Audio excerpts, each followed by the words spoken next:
शिष्यों को बुलाया जाना। शमौन, अंद्रियास, याकूब और यूहन्ना। गिनेसरेत झील के किनारे एक दिन जब प्रभु यीशु मसीह वहां खड़े कुछ सिखा रहे थे, तब परमेश्वर का वचन सुनने के लिए एक बड़ी भीड़ वहां इकट्ठी हो गई। तभी यीशु ने उस समय झील के किनारे लगी 2 नाव को देखा। मछुए उन पर उतरकर अपना जाल धो रहे थे। फिर प्रभु यीशु एक नाव पर बैठ गए जो शिमोन की थी। उन्होंने शिमोन को नाव को किनारे से कुछ दूर ले जाने के लिए कहा और फिर वे उसमें बैठ गए। तब यीशु ने भीड़ को शिक्षा देनी आरंभ की।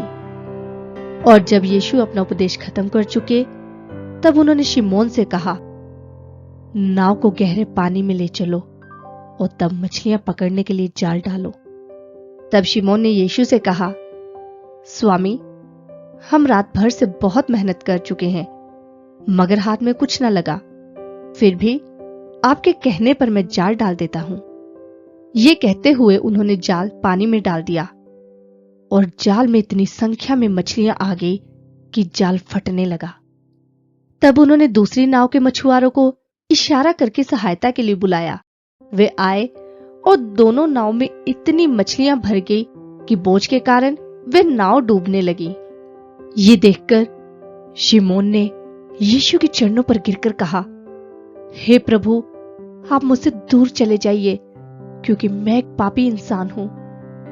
क्योंकि जाल में इतनी मछलियों के फंसने के कारण शिमोन और उसके साथी मछुआरे ये सब देखकर हैरान थे।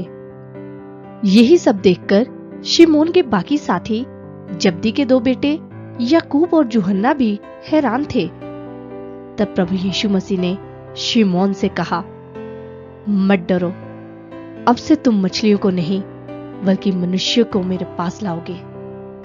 तब उन्होंने नाव को किनारे पर लगाया और सब कुछ छोड़कर प्रभु यीशु के पीछे चलने लगे।